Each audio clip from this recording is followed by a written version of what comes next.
میرے نبی پاک علیہ السلام نے فرمایا جس کے ذمے بہنیں لگ گئی، جس کے ذمے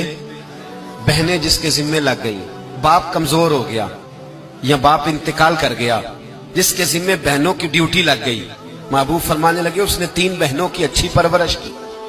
اچھا ادب سکھایا اور عزت کے ساتھ رخصت کر دیا، یا 2 بہنیں اس کے ذمے لگی، اس نے آداب سکھائے،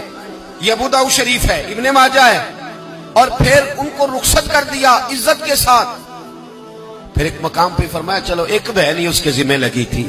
اس نے ادب سکھائے، آداب سکھائے، عزت سے رخصت کیا، حضور کیا ملے گا؟ فرمایا باقی نیکیوں والوں کو ثواب ملے گا،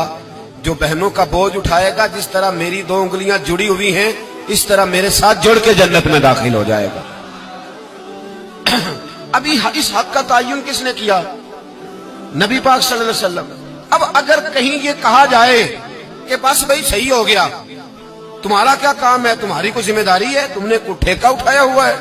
تم کوئی زیادہ سیانے ہو، تم کوئی زیادہ سمجھدار ہو، تو اسے کہا جائے گا ذرا ٹھہر جا، اس طرح کی بات نہ کر، یہ وہ حق ہے جو میرے مصطفیٰ نے بیان فرمایا ہے۔ جہاں بیوی کے حقوق بیان فرمائے وہاں میرے نبی پاک نے بہن کے حقوق بھی بیان فرمائے۔ دیکھیے نا، جناب ام ہانی حضرت علی کی سگی ہمشیرہ تھی، نبی پاک صلی اللہ علیہ وسلم کی چچا زاد بہن تھی، پر اللہ کے رسول ہمیشہ انہیں تحفے بھیجا کرتے، ان سے محبت فرماتے، ان کے بچوں کے ساتھ پیار کرتے۔ فرمایا علی کی بہن نہیں، یہ میری بھی بہن ہے۔ کیا لوگوں کو تاریخ کی وہ بات یاد نہیں؟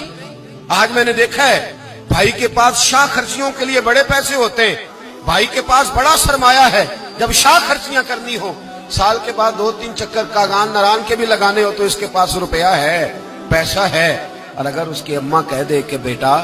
عید کا موقع ہے، کوئی پرانا جوڑا ہی اٹھا کے بہن کو دے آ، تو کہتا اماں حالات بڑے سخت ہیں، اب میں تمہیں کیا بتاؤں۔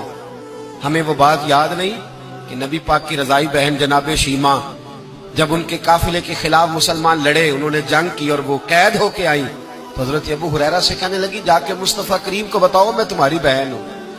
حضرت ابو ہریرہ کہتے ہیں میں بی بی کا پرانا دوپٹہ دیکھتا، اس کی کیفیات دیکھتا، پھر جملے دیکھتا، مجھے سمجھ نہ آتی، تو میں نے جا کے حضور سے کہا کوئی شیمہ نام کی بی بی ہے؟ تو کہتے ہیں ابھی میں نے جملے بھی پورے ادا نہیں کیے، نبی پاک ممبر سے اٹھ کے کھڑے ہو گئے اور رسول پاک کی چادر مبارک ممبر پہ رہ گئی، محبوب اٹھ کے گئے اور پھر جناب شیمہ کو گھر لے گئے اور پھر فرمایا عائشہ کو بلاؤ، فاطمہ کو بلاؤ، سودا اور حفصہ کو بلاؤ، ان سب سے کہو آؤ دیکھو میری بہن میرے گھر میں آئی۔ یہ رشتوں کا احساس، یہ رشتوں کی کیفیات، یہ درد، یہ سوز، یہ حضور نے ہمیں تعین کر کے دیا، یہ نبی پاک علیہ السلام نے ہمیں بتا کر کے دیا ہے۔ حضور نے ڈھیروں تحفے دیے اور ایسی آفر کی جس کے لیے امت تڑپتی ہے، ترستی ہے۔ حضور نے فرمایا شیمہ اگر تو پسند کرے تو تیرے لیے مدینے میں مکان نہ بنا دوں، اگر تو کہے تو یہاں تیرے لیے مکان نہ بنا دوں جہاں 70,000 فرشتے روز سلامی دینے آتے۔